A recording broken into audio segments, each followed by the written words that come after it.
Meet Lux. It's our daughter. Hi. Lux means light. Yeah, so she's the light of the world. No, I'm just kidding. She's not, but it does mean light, so it's sort of symbolic in some way.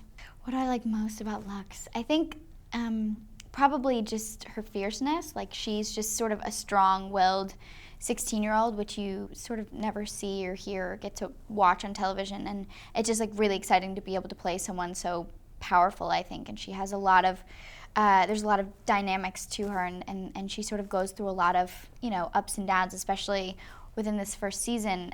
We've definitely been able to explore a lot of emotion and range, which is nice, which is fun. I mean, I love it. I have 6 younger brothers and sisters, but I think it's actually pretty similar to Lux's experience because she was in group homes and foster homes where I'm sure she had, in group homes, you're bunched together with kids all the time, so you're constantly, running around, and that's sort of how my life was. I have 6 younger brothers and sisters, so we're constantly like going here for this one and there for that one, and there's 6 different schools, and it's sort of chaotic, but it's sweet and it's nice, and you always have someone to talk to. There's always someone home. You're never by yourself, and I think that's very similar to Lux because she always, whether there were people that she loved or people that she just saw on a day-to-day basis, she was constantly around people. She had, kids at group homes and kids at the foster home. So I think I can sort of relate to her a little bit like that. Yeah, I think I did mature a little bit faster, especially moving to LA when I was a bit younger. You sort of have to grow up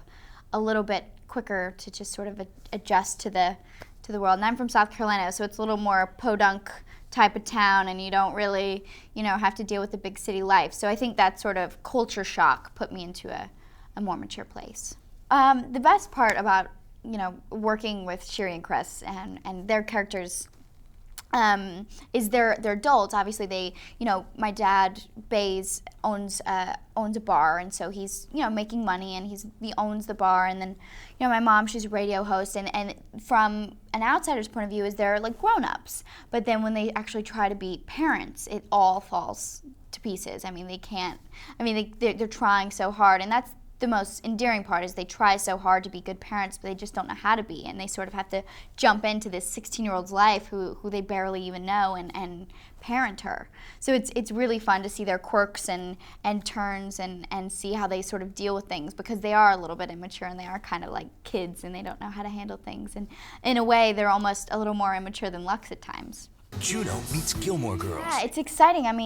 Juno was sort of like a huge phenomenon, and Gilmore Girls was sort of, like it was a great show. It was a really good drama, comedy, and it's nice to be sort of put in that category, definitely. I think we sort of are our own show, but it's nice to be compared to like other shows to sort of give people a gauge of what our show is really about and sort of the feel and what to expect from it. Life in Vancouver, well, it's cold. It's very cold there, and it's fun. We've been there for 4 months, so we sort of got to know the city a little bit more, and I live with Sherry, but we live in like this huge house, and it's fun. I never really get to see her at home because we're either she's working or I'm working or we're both working, so I never really see her at home. But it's nice on the weekends because we can, like go to yoga or like go to dinner, and we have someone to do it with. We're not just like alone in this big city that we don't know all by ourselves. We have sort of like a partner in crime a little bit.